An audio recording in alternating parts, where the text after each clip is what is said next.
When more and more details are coming out on the Red Fort bomb blast investigation, it really feels like a miracle or a thing of providence that this evil plan was started. An entire medical institute linked with radical Islam and terror, doctors creating master plans to bomb who knows what all, enough RDX to explode the entire city of Delhi, also we hear. And last but not the least, a bio war with a bio weapon that has no known antidote.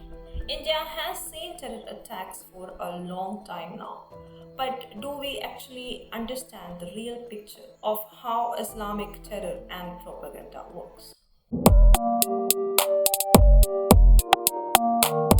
Israel's case is something that we really cannot ignore because they truly underestimated Hamas and its leadership, and they thought that because they were being fed billions and billions of dollars, they would never become violent ever again.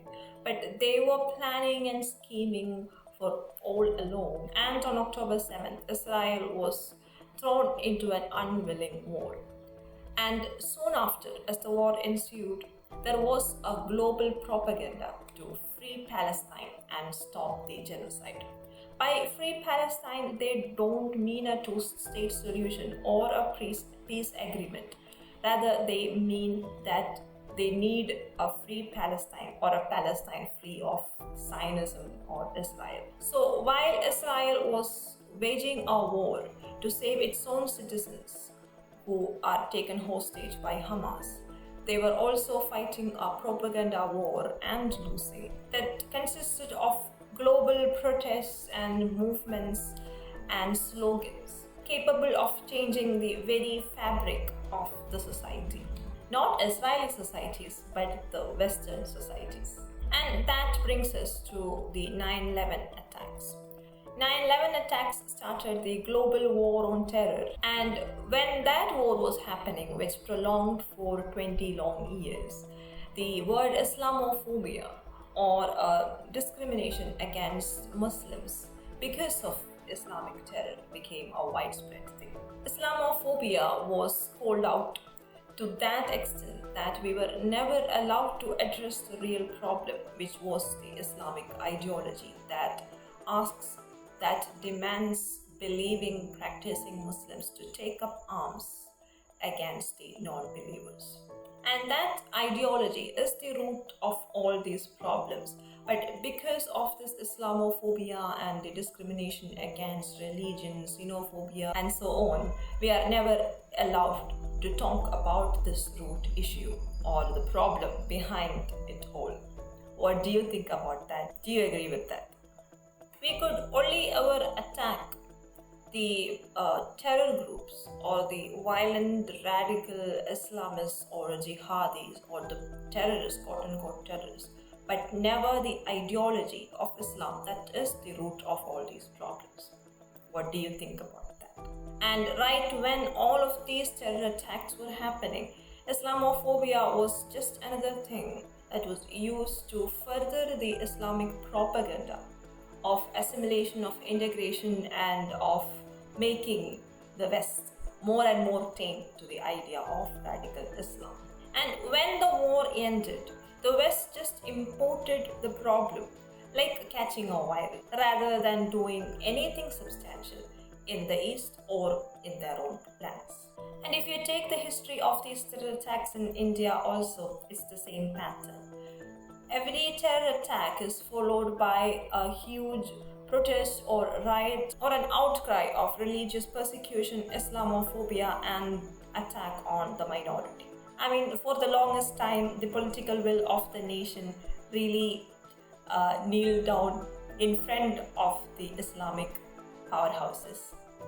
But even when the right wing came to power and they started to be more strict or more serious about countering terror attacks in India, it was all about Islamophobia and about persecution of minorities and attack on minority groups and so on.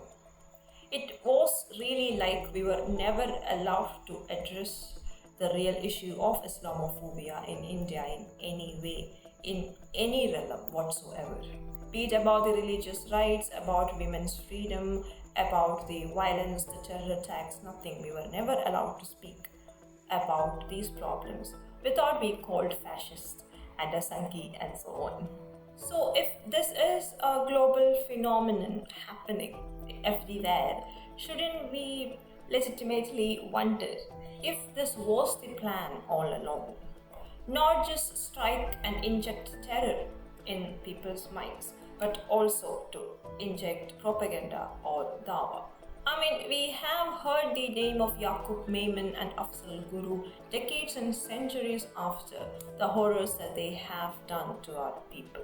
There are people who still say that they have the right to protest these terrorists, and people who started riots in the name of religion. So that really makes one wonder, what if this evil plan, this great plan to strike terror at the heart of our nation really went through? Just because of the magnitude of this attack and the planning behind it, India will be thrown into an unwilling war with whosoever is concerned, or if not a war, a conflict. And we wouldn't have any other choice, just like how it was for Israel, than to go into this conflict or war.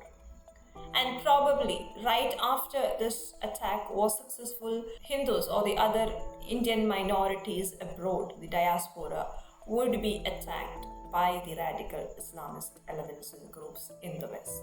And India would be the evil villain killing indiscriminately a population that wanted to attack us, and Modi would be the fascist, genocide hungering dictator who just can't stop fighting or just can't come to a peace. Probably the free Kashmir issue would be the highlight, like how Free Palestine or something. They're always on about freedom and azadi. But India would be committing a genocide against some population who are afflicted by this tragedy, no doubt about that. And more aids will pour in, and that aids will once again be used to further this conflict, to further this war, and the cycle just keeps repeating itself. So one terror attack is enough to completely break down the fabric of this society, of a secular liberal society, and bring in elements of radical Islam, whether we like it or not. What do you think about this? Please let me know in the comment section, and I'm sure you're already shocked about what happened in Delhi. Please let me know what your thoughts are on this issue.